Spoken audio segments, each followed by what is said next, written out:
Hello friends, it is Stasia and welcome back to my channel.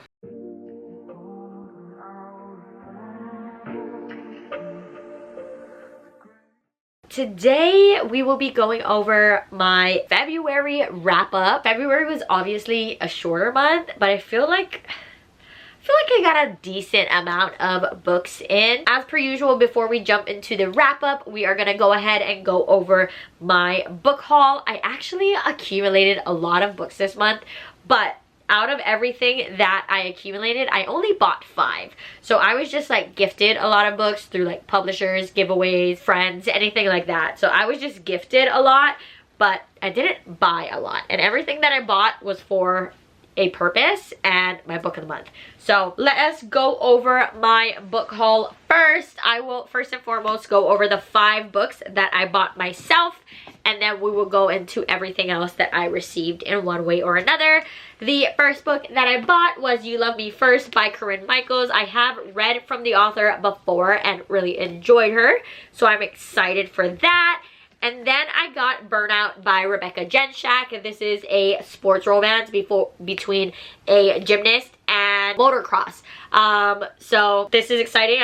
I've read Rebecca Genshak and her sports romance before and have enjoyed it. Didn't realize how big this one is, but still very excited. Then I got Unromance by Erin Connor. I've seen this one quite a bit, and I think I've seen good reviews. I don't know too much about it, but I am still very excited for it. And then the last 2 books that I bought myself were for my book of the month box. First of which was You Between the Lines by Katie Naiman. No clue what it's about, but it is enemies to lovers, and that's all I know. They were former high school class, so very exciting. I actually want to read this one pretty soon, so hopefully within the next couple months. And then the other book I got from Book of the Month was Famous Last Words by Gillian McAllister. Not super sure what this one is about.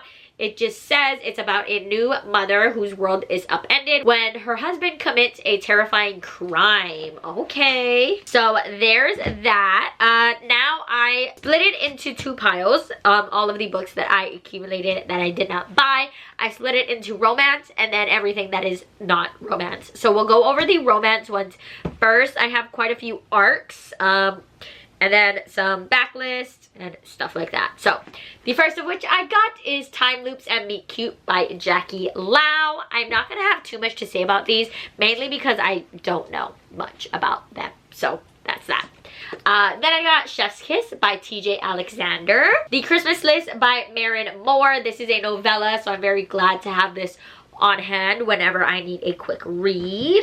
To Love and to Loathe by Martha Waters. Unloved by Peyton Corinne. I read the first book, Unsteady, in February. I have a vlog out for that, so I'm excited to dive into this one.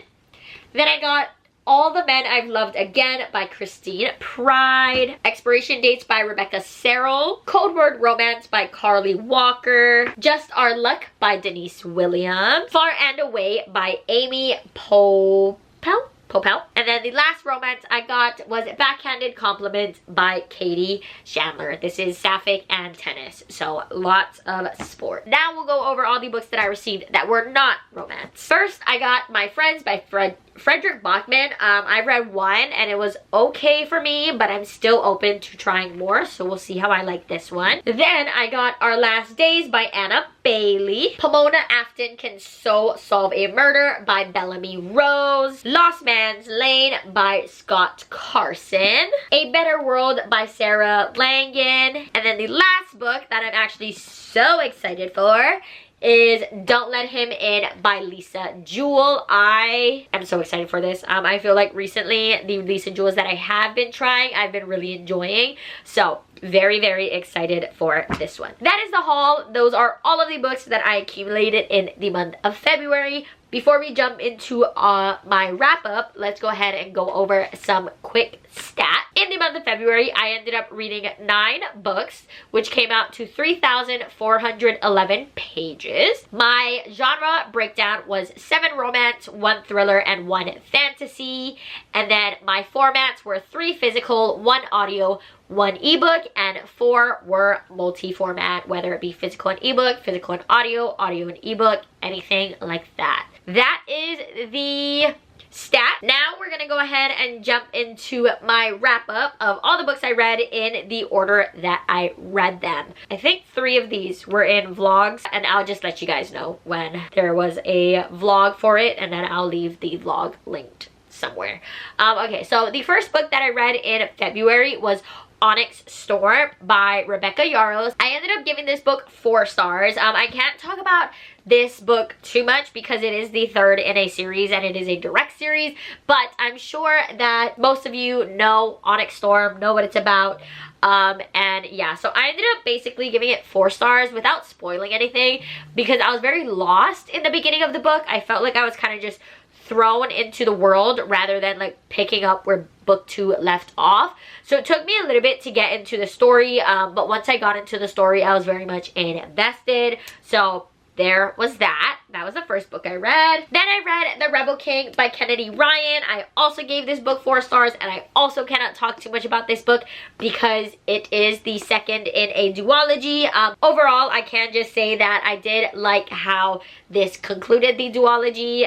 There were definitely some unexpected turns in this book, and it was a lot more sad than I had anticipated. Overall, I really liked our characters' growth and where everyone ended up. The next book I read is coming in a vlog soon, and that is I Need You to Read This by Jessa Maxwell. I ended up giving this book 3.5 stars, and overall, I enjoyed it. I'm not going to give you too much of my thoughts because like I said, I have a vlog coming, but I will let you know a little bit about the book. So this book follows Alex. Alex is running from something. We don't know what she's running from, but she lives a very low-key life. When one of her favorite columnists died, she was actually murdered.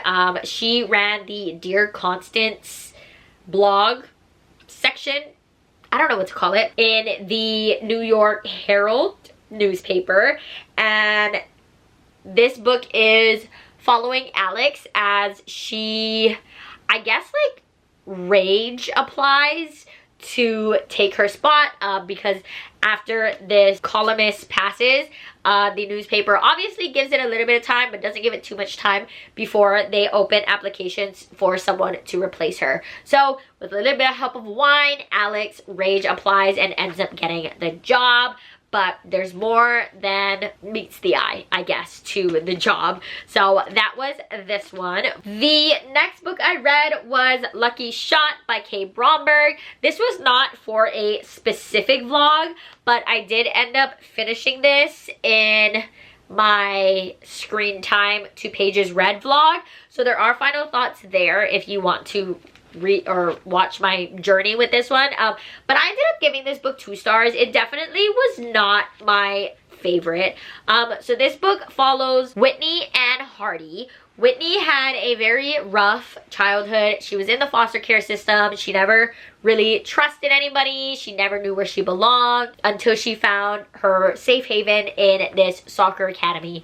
And then we also follow Hardy, who kind of was born with a silver spoon in his mouth. He grew up with money, and he is now a professional soccer player. But Hardy kind of has a bad reputation for just causing trouble wherever he goes. So when he gets into a bit of a rough situation, he ends up needing to recover his image by doing some like public PR stuff. And a public stunt for him was for him to go to the soccer academy where Whitney fell in love with soccer, but now she owns it. He goes to Whitney's soccer academy and is supposed to make like an appearance there, sign some stuff, do some drills with the kids that go there, and then that's how they meet, and it kind of goes off from there. My main issue with this book was how long it took for them to get together. I genuinely do not mind a slow burn. Like, I love a slow burn, but I just feel like Whitney and her hesitance to trust Hardy was not very valid. I mean, it's valid. Like, it's valid. She can do what she wants, but I didn't see the point in it when Hardy time and time again was proving to her that she could trust him, that he was there for her, that he had feelings for her, and she just continuously brushed it off. And I just don't understand why, when she's saying, like, when people show her who they are, she trusts that. But Hardy was showing her that he was a good guy, and she was not trusting that until like 50 pages from the end. And so I just found that a bit frustrating. So this one definitely wasn't for me. It has amazing ratings, so I'm not saying don't pick it up. You definitely might end up loving it. It just personally was not for me. The next two books that I will go over were both in a vlog together, and that was Unsteady, and I gave this 3.5 stars, and then Good Boy, which I gave 4 stars. These are together in my hockey romance collab vlog that is up, so I will link that above and below. So I won't tell you guys my thoughts, but I'll give you guys a bit of a synopsis. So Unsteady follows Reese and Sadie. Reese is the star hockey player. He's the captain, but last season his season ended very fast when he experienced an injury that just stopped him for the rest of the season. Now it is a new season, and Reese is cleared to play again, but he's having a lot of trouble getting back on the ice. He finds himself suffering from panic attacks and nightmares, and he just doesn't know how to get through that, essentially. And Sadie, she has a very rough home life in which her dad is not the best person, so she is essentially responsible for her 2 younger brothers, helping them get to their hockey practice, while she's also trying to pursue her own passion of figure skating, and she is in college. So Sadie has a lot on her plate. This basically follows Sadie and Reese. Sadie accidentally walks in on Reese having a panic attack, and she decides to help him through that. So they go on a journey being friends, eventually going into lovers, but there obviously will be bumps in the road. So that's what this book is, and like I said, I gave it 3.5. And then Good Boy follows Jess and Blake. Blake is a hockey player. Obviously, this was a hockey romance vlog. Jess is the sister of Blake's best friend's husband, if that all makes sense. So Blake has a best friend on his hockey team, and his best friend's husband's sister is Jess. So this story starts out with Jess planning the wedding for her brother. So she's like the best woman for her brother, and then Blake is the best man for the other half of the wedding. I don't know how to say this, but yeah. So that is how the book starts off. Jess is at the wedding. She's definitely trying to avoid Blake because they apparently had a one-night stand, and Jess does not want to repeat it, whereas Blake is more than happy to repeat it, if not continuously repeat it. So we kind of just follow them as Jess is pushing Blake away, and Blake is pining after Jess. So that's pretty much what this story is about, and like I said, I gave it 4 stars. The next book I read was Deep End by Ali Hazelwood. I ended up giving this book 2 stars. If you guys would like a whole rant review video, let me know. But this book was not for me at all. I did not get it, essentially. Deep End follows Vandy and Lucas. Vandy is a diver and Lucas is a swimmer. They always kind of ran in the same circles, but never really like did anything, or Vandy didn't really acknowledge Lucas because Lucas was dating her friend on the diving team, Penn. So Penn and Lucas have been together for years, like something like 9-10 years, something like that, until they realize that they're not compatible really in the bedroom because Lucas wants things that Penn does not, basically. So they end up breaking up. No bad blood, they're still friends. It is what it is.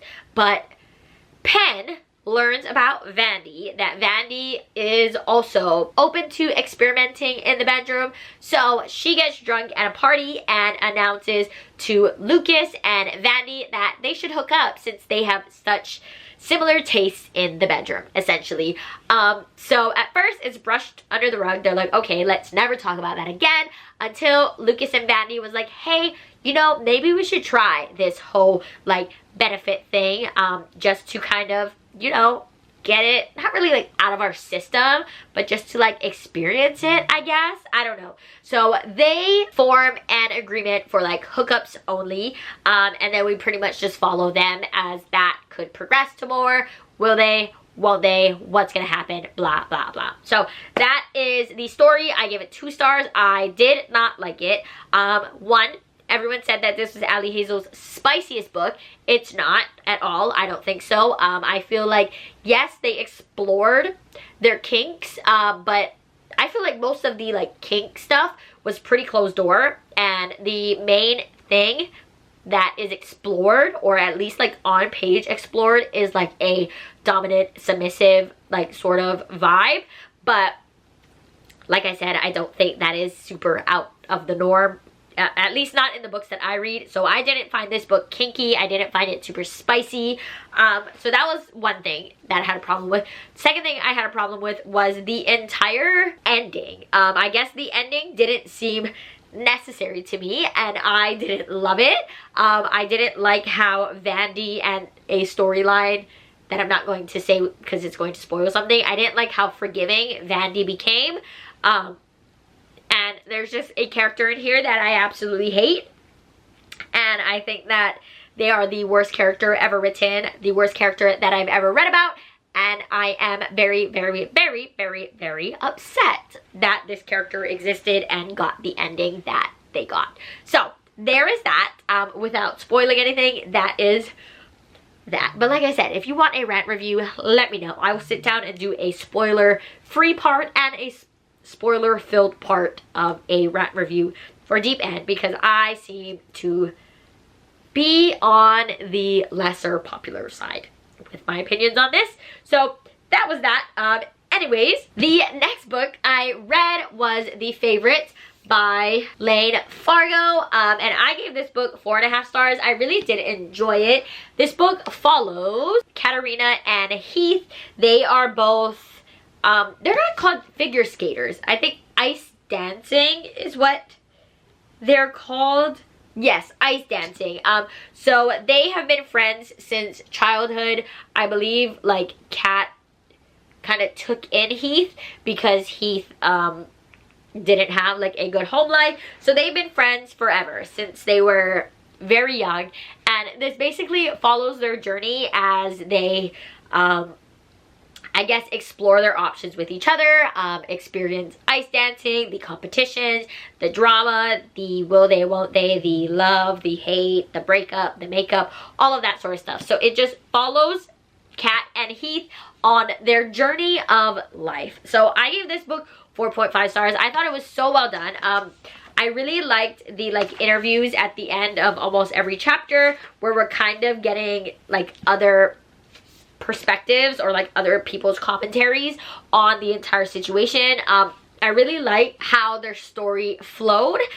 Sometimes I'm worried when it covers like a big span of time that it like gets jumpy, but I didn't think that it was super jumpy. I will say that there were some parts that were really slow to me. The ending, I will say, captivated me right away, but some of the middle and kind of the ending, I was kind of just like, all right. I wasn't as invested as I was in the beginning, but 4.5 stars. I still really enjoyed it. I loved the storytelling. I loved Kat. I loved Heath. I loved the drama. I loved the angst. I really did enjoy it. So 4.5 stars for this. And then the last book that I read in the month of February was actually our Mending Hearts book club pick, and that was In the Weeds by B.K. Borison. This was my first B.K. Borison, and I do think that I will continue. I will say that I don't know if I would have enjoyed it a little bit more had I read the first book in the series, because this is the second. I didn't read Love Light Farms before this, but that's all right.